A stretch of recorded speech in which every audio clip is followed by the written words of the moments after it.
बिस्मिल्लाहिर्रहमानिर्रहीम, अस्सलाम वालेकुम रहमतुल्लाहि व बरकातुहू। हम लोगों ने अपना सीरीज़ शुरू की हुई है केमिस्ट्री की, और फिज़िक्स की भी साथ साथ चला रहे हैं दोनों। तो बारी है चैप्टर नंबर 2 की, chemistry for the Urdu medium students, Punjab board. एक दफ़ा ये सिलसिला मुकम्मल होता है, उसके बाद फिर आगे चलेंगे कुछ नए सब्जेक्ट्स की तरफ। एटम की साख्त के बारे में ये चैप्टर नंबर 2 है हमारा, जिसमें हम बेसिक पार्टिकल्स पढ़ेंगे, यानी क्वांटम फिजिक्स भी जिसको आप कहते हैं, हम केमिस्ट्री में पढ़ेंगे। क्वांटम थ्योरी पढ़ेंगे, इलेक्ट्रॉन, प्रोटॉन, न्यूट्रॉन के बारे में पढ़ेंगे, न्यूक्लियस के बारे में पढ़ेंगे, एलिमेंट्स, वैलेंसीज क्या होती हैं वो चीज़ पढ़ेंगे, फिर इलेक्ट्रॉनिक कॉन्फ़िगरेशन पढ़ेंगे, और आखिर में आइसोटॉप्स पढ़ेंगे। बड़ी मज़ेदार और बड़ा चस्के वाला चैप्टर है। हमेशा की तरह पहले इसकी एक्सरसाइज करते हैं, पर मैं एक दफ़ा चेक कर लूँ कि वीडियो बन रही है या नहीं, क्योंकि लास्ट टाइम मेरे साथ हाथ हो चुका है, रिकॉर्डिंग नहीं हुई थी। पहला एमसीक्यू है, इनमें से किसी के नतीजे में प्रोटॉन दरियाफ्त हुई। कैनाल रेज जो हैं, बेसिकली ये कैनाल रेज भी और प्रोटॉन भी, ये दोनों इकट्ठे दरियाफ्त हुए थे। कैथोड रेज की बात नहीं कर रहा, कैनाल रेज। हम ये हमारा आगे सवाल भी है। इनमें से कौन से पार्टिकल मादे में सबसे ज़्यादा सरायत घुस जाते हैं? न्यूट्रॉन्स हैं, तभी तो फिशन रिएक्शन के लिए न्यूट्रॉन्स को यूज़ किया जाता है जब यूरेनियम के एटम को या प्लूटोनियम को तोड़ा जाता है। एटम के ऑर्बिट का तस्वर सबसे पहले नील बोहर ने पेश किया था, बोहर का एटॉमिक मॉडल जो है। इनमें से कौन सा सेल तीन सब शेल पर मुश्तमिल है? आपको पता है कि 4 सब शेल्स होते हैं, SPDF, और इस अलावा 3 मेन सेल, 4 मेन होते हैं, KLMN। तो जो M शेल है उसमें 3 होते हैं। कौन सा रेडियो आइसोटोप जिसमें ट्यूमर तशकील, ये बड़ा घूमने वाला एमसीक्यू है। बहुत से जो कुछ मशहूर यहाँ पर नेट पे मौजूद हैं साइट्स, उन पे जो एमसीक्यू का जवाब है वो दुरुस्त नहीं है। आपको मैं एग्जैक्टली बताता हूँ उसका जवाब क्या है। पेज नंबर 48 पे चलते हैं। उसने पूछा है जिस्म में ट्यूमर की तशखीस के लिए, उसने कैंसर का नहीं पूछा। कुछ जगह पे कोबाल्ट का जवाब दे। याद रखें, कोबाल्ट कैंसर के इलाज के लिए बताया गया, यहाँ पर ट्यूमर की तशखीस के लिए पूछा जा रहा है। पेज 48 पे चलते हैं। आपको पता है कि उस्ताद पूरा काम करता है। पेज 48 अब खुद आप पढ़ें। वो देखें, कोबाल्ट जो है वो लिखा हुआ है कि CO60 कोबाल्ट जो है वो जिस्म में मौजूद कैंसर पर असरअंदाज और इस्तेमाल होता है। हम पढ़ें तशखीस के लिए। ये देखें, ट्यूमर की मौजूदगी इंसान तशखीस के लिए इस्तेमाल होते हैं। बेसिकली याद रखें, ये भी जवाब सही नहीं है कि टेक्निकली जो आयोडीन है वो सिर्फ गोइटर के लिए होता है, जिसको थायराइड ग्लैंड कहते हैं, वैसे टेक्नीशियन इस्तेमाल होता है। लेकिन अब हमारे इस वाले एमसीक्यू में टेक्नीशियन कहीं भी नहीं है। फास्फोरस है, सोटानशियम है, कोबाल्ट है और आयोडीन है। तो फिर जो क्लोज तरीन बनता है इस पैराग्राफ के मुताबिक वो आयोडीन बनता है। तशखीस, ट्यूमर की मौजूदगी की तशखीस, जिसम में ट्यूमर की तशखीस, तो फिर हमारा जो जवाब बनता है वो आयोडीन 131 बनता है। यूरेनियम 235 जब टूटता है तो आपको पता है कि न्यूट्रॉन्स, उसको बम्बारमेंट होती है, 3 न्यूट्रॉन निकलते हैं। बेरियम और क्रिप्टॉन में वो डिवाइड हो जाता है neutrons. P subshell 3 orbit पर मुश्तमिल होता है। ड्यूट्रियम में क्या बनाने के इस्तेमाल? ड्यूट्रियम जो है वो हैवी वाटर बनाने के इस्तेमाल होता है, जो कि फिशन रिएक्शन को कंट्रोल करने के लिए, ठंडा करने के लिए स्पेशल पानी है। ये वो पीने वाला पानी नहीं है, वो H2O है। ये ड्यूट्रियम ऑक्साइड है। ये हाइड्रोजन का आइसोटोप इस्तेमाल होता है।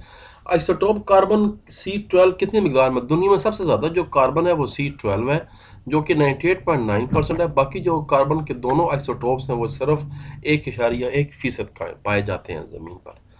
मुंदरजा झैल साइंसदानों में से सबसे पहले किसने प्रोटॉन दरियाफ्त किया? गोल्डस्टीन इसका नाम है, गोल्डनस्टीन नहीं है, ये मिस्टेक है, गोल्डस्टीन।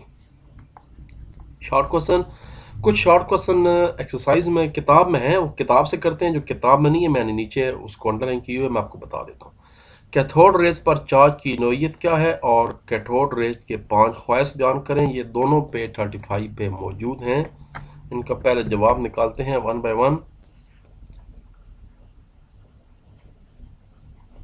दोनों का सवाल एक ही है।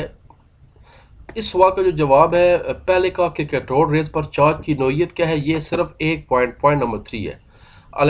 इलेक्ट्रिक फील्ड में इन रेज का झुकाव पॉजिटिव प्लेट की तरफ होता है, तो फिर से जाहिर होता है कि इनके ऊपर नेगेटिव चार्ज। ये सवाल का जवाब है।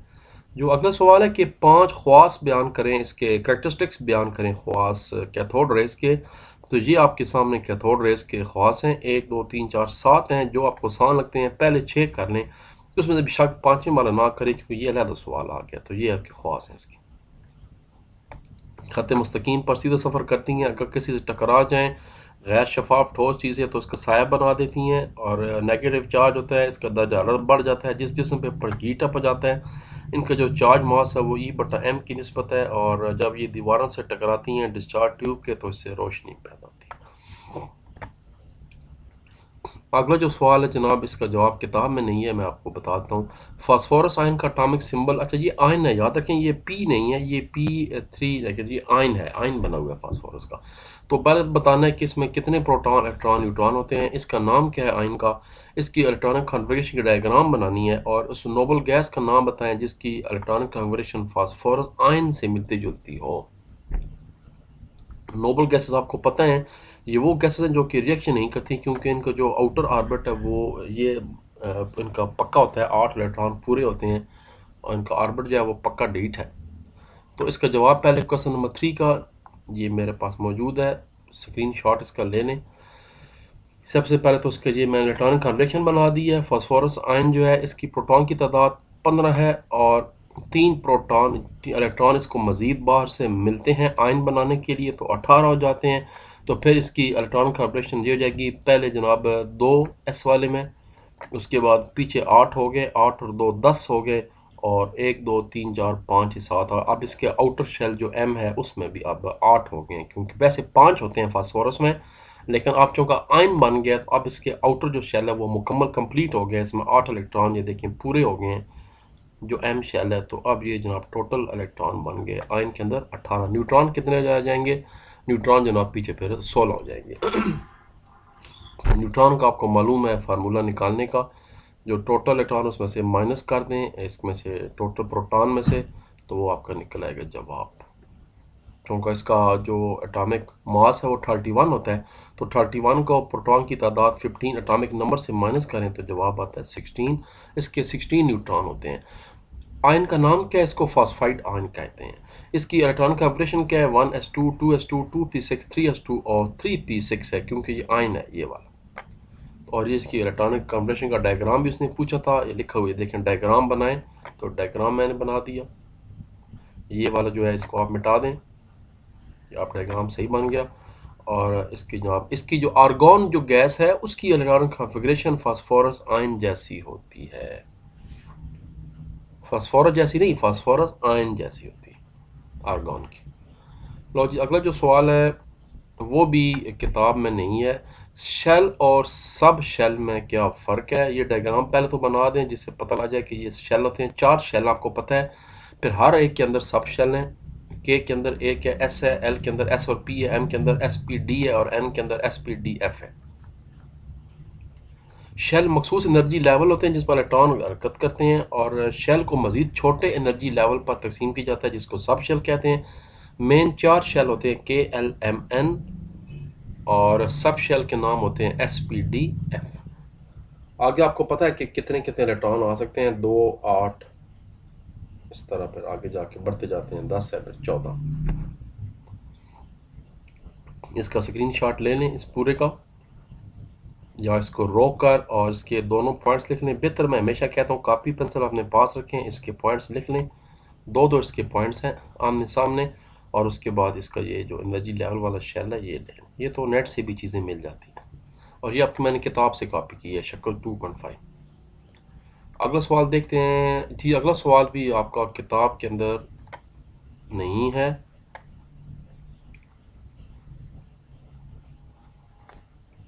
तो ये अपने पास से बताना है।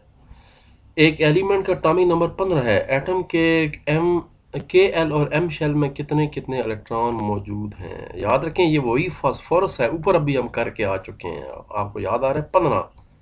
ये देखें 15, लेकिन आयन बनाने के लिए उसने 3 मजीद ऐड किए इलेक्ट्रॉन, ये तो ये बन गया था 18। अब इसके आउटर शेल में सिर्फ 8 के बजाय 5 इलेक्ट्रॉन हो जाएंगे। तो ये नीचे जनाब आते हैं वापस।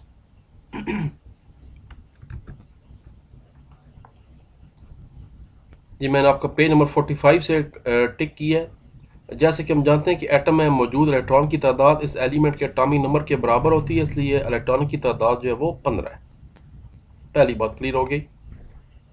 टोटल इलेक्ट्रॉन 15 हो गए क्योंकि एटॉमिक नंबर फास्फोरस का 15 है, तो 15 प्रोटॉन होते हैं। ये क्यों चल पड़ा है भाई? खैर से दिमाग ख़राब, असल में गर्मी है बहुत ज़्यादा, शायद ये वजह हो सकती है। इसलिए इसकी अब इलेक्ट्रॉनिक कन्फर्मेशन क्या होगी? पहले में इसके 2 शेल पूरे जाएंगे, एल में 8 होंगे और एम में पूरे नहीं होंगे बल्कि 5 होंगे। फास्फोरस इसका एलिमेंट का सिंबल पी होता है कैपिटल और एटॉमिक नंबर 15 होता है, और ये इसके आप साथ में डायग्राम बना दें। के वाले में 2 हो जाएगा, एल में 8 होंगे और एम वाले में 5 इलेक्ट्रॉन होंगे।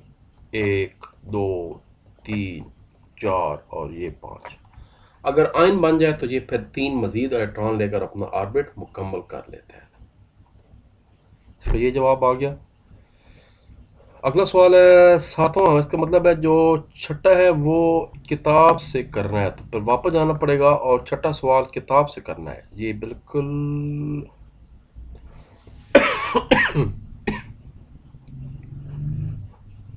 एल्युमिनियम की इलेक्ट्रॉनिक कॉन्फ़िगरेशन लिखें, इसके बैरूनी शेल में कितने इलेक्ट्रॉन हैं?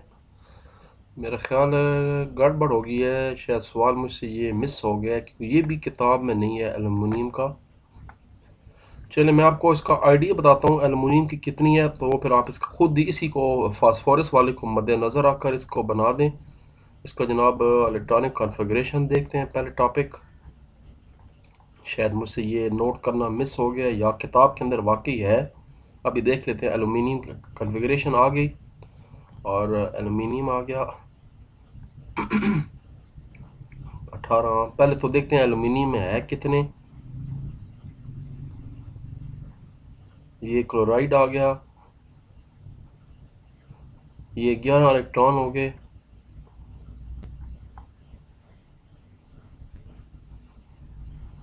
चलिए यहाँ से देखते हैं। पहले तो ऑक्सीजन है और ये एल्युमिनियम। एल्युमिनियम के जनाब टोटल जो है वो 13 होते हैं, तो ये इसकी आप तरतीब रखने 1s2। अब क्योंकि एल्युमिनियम उसने क्या कहा है, उसने एल्युमिनियम आयन का पूछा है, यार इसमें 3+ हो गए, तो ये अब टोटल बन गए जनाब इसके 16 बन गए इसके टोटल। तो यहाँ पर अब इसके आखिरी शेल में 4 हो जाएंगे, ये फ़र्क पड़ जाएगा बस। 1s2 है, 2s2 है, 2p6 है, 3s2 है, 3p1 है। ये एल्युमिनियम सिंपल है और एल्युमिनियम आयन बनाने के लिए इसको 3 इलेक्ट्रॉन मजीद इसके जनाब, उसको फिर आप इसको 4 करके चेंज कर लें। मुझे बाद में टाइम मिलता तो ये अलहदा मैं उसको एज आ कमेंट्स की शक्ल में जो कम्युनिटी है वहाँ पर इसका बना के आपको लाजमी इंशाल्लाह पोस्ट कर दूंगा। मुझे आप याद भी करा दीजिए कि मिस हो गया ये मुझसे, इसका वो जो पूरा क्वेश्चन है बाकायदगी से बन नहीं सका जैसा कि मैंने नीचे बनाया था। क्वेश्चन नंबर 7 जो है वो है मैग्नीशियम के बारे में। ये भी नहीं है किताब के अंदर, 8वां भी है किताब के अंदर नहीं है, तो ये दोनों मेरे पास लिखे हुए हैं, दोनों कर लेते हैं।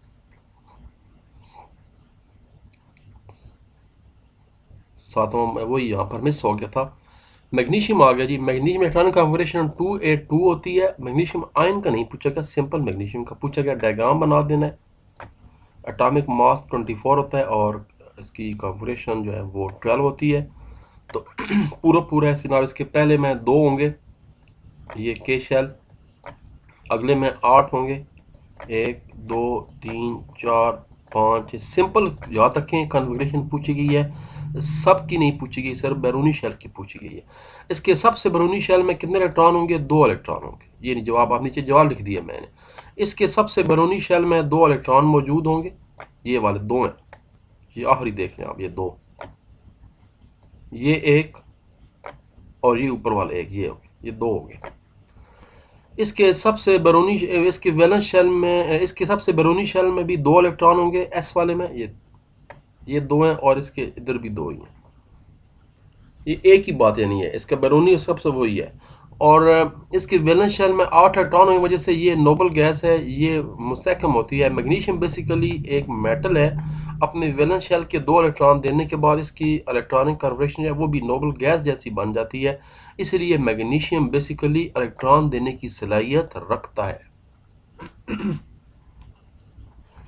क्योंकि इसकी नोबल गैस से मिलती जुलती जो है वो कन्फिग्रेशन बन जाती है। ये इसका जवाब आ गया। तो इसका असल जवाब ये डायग्राम है, इसको मैं साफ़ कर लेता हूँ। आप इसका डायग्राम दोबारा बना लें साफ़ सुथरा, ये वाला इसका स्क्रीन शॉट ले लें, नेट से भी मिल जाता है। 12 और मैग्नीशियम और इसका 24 मास हो गया, 12 मतलब एटॉमिक नंबर। और उसके बाद जनाब ये इसका जवाब है ए, बी और सी। ये हो गया।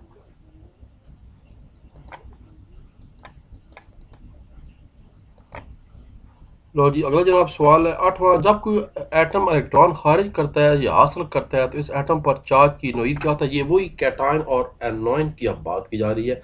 आपको पता है कि जब कोई एटम इलेक्ट्रॉन खारिज करता है तो इस पर पॉजिटिव चार्ज आ जाता है, रिलैक्स हो जाता है, इसको कैटायन कहते हैं। जैसे सोडियम, नमक बनाने के लिए सोडियम क्लोराइड NaCl, सोडियम एक इलेक्ट्रॉन खारिज करता है और क्लोरीन एक इलेक्ट्रॉन ले लेती है, जो ले लेती है उस पर नेगेटिव चार्ज आ जाता है। जब कोई एटम इलेक्ट्रॉन हासिल करता है तो इस पर नेगेटिव चार्ज आता है, इसको एनोइन कहते हैं, और प्लस वाले को कैटायन कहते हैं। दोनों मिलाकर आयन बनता है, तो ये सोडियम क्लोराइड आयन हो गया, ये कंपाउंड है नमक। तो ये साथ में डायग्राम भी बना दें, सिर्फ इतना लिखना कि N के साथ प्लस है और जनाब एक और Cl के साथ माइनस आ जाता है, क्योंकि ये एटम एक इलेक्ट्रॉन रिसीव कर रहा है जबकि सोडियम एक इलेक्ट्रॉन को भेज रहा है। तो ये कैटायन है और ये एनायन है। 9वां सवाल जो है वो एक्सरसाइज के अंदर है। वापस आते हैं, अगला सवाल जो है वो हमारे अब सारे जो हमारे सवाल रह गए वो एक्सरसाइज के अंदर है, बिल्कुल आखिरी 4 एक्सरसाइज में। 9वां सवाल है जी, यूरेनियम 235 किस मकसद के लिए इस्तेमाल होता है? इसका पेज नंबर 49 पे जवाब, आखिरी पांचों के जवाब किताब पर है। पेज नंबर 49 पे चलते हैं। यूरेनियम आइसोटोप्स वाला टॉपिक है। यूरेनियम 235 आपको पता है एटम बम बनाने के लिए, फिशन रिएक्शन के इस्तेमाल होता है, या बिजली पैदा करने के लिए। यहाँ बिजली पैदा करने की बात हो रही है। ये है जी पावर जनरेशन। न्यूक्लियर रिएक्टर में कंट्रोल्ड न्यूक्लियर फिशन रिएक्शन के जरिए बिजली पैदा करने के लिए रेडियो एक्टिव आइसोटोप इस्तेमाल किए जाते हैं। मसलन U-235 पर जब सुस्त रफ्तार न्यूट्रॉन की बौछार होती है तो ये न्यूक्लियस तोड़कर बेरियम और क्रिप्टॉन में तब्दील हो जाते हैं और जमा 3 न्यूट्रॉन मजीद बाहर निकल आते हैं। इससे तवानाई की बहुत बड़ी मिकदार खारिज होती है। इसी को जो तवानाई है उसको बाद में पानी को बॉयलर को हीट देने के लिए इस्तेमाल किया जाता है। तो पानी जब बॉयल होकर भाप बनाता है, स्टीम बनती है, तो फिर स्टीम से जब टरबाइन चलाई जाती है और बिजली पैदा होना शुरू हो जाती है। बहुत ज़्यादा मिकदार में खारिज होने वाली तवानाई बॉयलर में पानी को भाप में तब्दील करके इस्तेमाल की जाती है। फिर भाप बिजली पैदा करने के लिए टरबाइनों को चलाती है। यहाँ तक ये इक्वेशन लाजमी देनी होगी। सारे जो यूरेनियम 238 है उसमें ये ताकत नहीं होती, ये यूरेनियम 235 में ताकत होती है कि उसको तोड़ा जाए। एक मरीज को गोइटर है, इसकी तशखीस कैसे करेंगे? आयोडीन वाला सवाल आ गया। ये है जी तशखीस और दवा के लिए ट्रेसर। मेडिसिन के शोबे में इंसानी जिस्म में ट्यूमर की मौजूदगी की तशखीस के लिए रेडियो एक्टिव आइसोटोप्स ट्रेसर के तौर पर इस्तेमाल किया। ट्रेस मतलब है ढूंढने के लिए, ट्रेसर। थायराइड ग्लैंड में गोइटर की तशखीस के लिए आयोडीन का इस्तेमाल होता है, जबकि हड्डी की नशोनुमा के लिए टेक्नीशियम एक धात है उसका इस्तेमाल किया जाता है। जिनको बोन मैरो मसला हो, हड्डी को कैंसर खुदा न खासा, उसकी तशखीस के इलाज के लिए बात हो रही, तशखीस के लिए बात हो रही है, ट्रेस करने के लिए। इलाज तो फिर बाद में आता है, वो तो फिर रेडियो एक्टिविटी और केमोथेरापी होती है।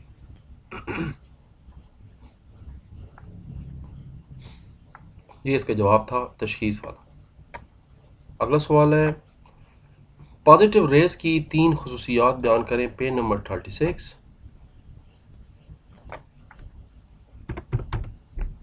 पॉजिटिव रेस आ गई जी, प्रोटॉन वाली ये आ गई क्या, जिसको पॉजिटिव रेस को कैनॉल रेस भी कहते हैं।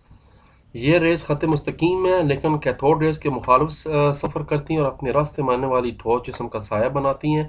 इलेक्ट्रिक और मैग्नेटिक फील्ड में इनका झुकाव साबित करता है कि ये पॉजिटिव चार्ज है। कैनाल रेस की माहियत जो है वो डिस्चार्ज ट्यूब में गैस की माहियत पर मुनसर होती है। इसका पेज नंबर 36 था। अगला सवाल है रदरफोर्ड का जो एटॉमिक मॉडल था उसमें क्या नुकाइस थे, तभी तो नील बोर ने उसको फिर चेंज किया था। Page number 39। पेज 39 रदरफोर्ड के मॉडल के नकाइस। रदरफोर्ड ने अगरचे साबित किया कि एटम का प्लम मॉडलिंग दुरुस्त नहीं है, साबित कर दिया था, लेकिन इसके अपने भी इसके अलावा भी इसमें नुकाइस थे। रेडिएशन की जो क्लासिकल थ्योरीज के मुताबिक इलेक्ट्रॉन चूंकि चार्ज रखते हैं, इसलिए उन्हें मसल से एनर्जी खारिज करना चाहिए और हर बार इनको न्यूक्लियस में गिर जाना चाहिए। अब साबित हुआ कि इलेक्ट्रॉन जो है वो नेगेटिव ठीक है। इलेक्ट्रॉन अगर मुसलसल एनर्जी खारिज करते हैं तो उन्हें रोशनी का मुसलसल स्पेक्ट्रम बनाना चाहिए, लेकिन हकीकत में एटम सिर्फ लाइन स्पेक्ट्रम ही बनाता है। तो ये दो बड़े इसमें नुक्स थे, इसलिए फिर बाद में जनाब बोहर ने इसको अपडेट किया था। आखिरी सवाल है, जब तक इलेक्ट्रॉन एक ऑर्बिट में रहता है वो तवानाई खारिज जज़ब नहीं करता, तो फिर वो कब तवानाई जज़ब करता है? याद रखें, जब एक इलेक्ट्रॉन चले, मैं आप किताब से पढ़ा देता हूँ, पेज नंबर 40 है। ये नील बोहर ने कहा था, जब तक इलेक्ट्रॉन किसी मखसूस ऑर्बिट में रहता है ये एनर्जी खारिज जज़ब नहीं करता। अगर एक इलेक्ट्रॉन के ऑर्बिट में है तो कभी एनर्जी खारिज या रिलीज नहीं करेगा। हाँ, अगर वो के से एल में जाएगा या एल से के में आएगा फिर एनर्जी जज़ब करता है या करता है। एनर्जी जज़ब या खारिज सिर्फ उस वक्त होती है जब इलेक्ट्रॉन एक ऑर्बिट से दूसरे ऑर्बिट में जाता है। आगे मजीद बता दें, अगर इलेक्ट्रॉन कम एनर्जी वाले ऑर्बिट से ज़्यादा वाली में जाएगा, मसलन के से एल में जाएगा, तो ये एनर्जी जज़ब करेगा क्योंकि उसको ज़्यादा एनर्जी अब चाहिए। और अगर वो एक बड़े एनर्जी वाले ऑर्बिट से कम वाली एनर्जी में आएगा तो फिर उसको लाजिम बात है अपनी एनर्जी खारिज करनी पड़ेगी, तो एनर्जी खारिज कर देता है। ये सब अल्लाह तबारक व तआला का एक सुपर निज़ाम है। क्या एक कमाल का निज़ाम है। ये इसका जवाब है जी। हर चीज़ आपको पता है कि इन छोटे छोटे पार्टिकल से मिलकर बनी। अब तो इनसे भी छोटे पार्टिकल्स आ गए, आगे पॉजिट्रिनो आ गए, न्यूट्रिनो, उसके बाद आगे सबसे नीचे क्वार्क्स आ गए। अब उसके बाद मजीद आगे स्ट्रिंग थ्योरी आ चुकी है कि क्वार्क्स को भी हरकत देने के लिए अंदर स्ट्रिंग है, और स्ट्रिंग चाहे एक दूसरे से करोड़ों किलोमीटर दूर हो, उनका आपस में राब्ता होगा। सुभान अल्लाह व बिहम्दिही सुभान अल्लाहिल अज़ीम।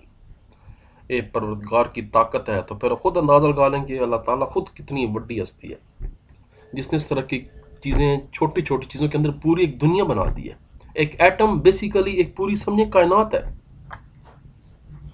लो जी, अगला सवाल जनाब ख़त्म हो गया। अब बारी आगे जी लॉन्ग सवालों की, और लॉन्ग सवालों के लिए आपको पता है कि थोड़ी सी टोन टोन सुननी पड़ेगी, वीडियो ये वाली ख़त्म करनी पड़ेगी।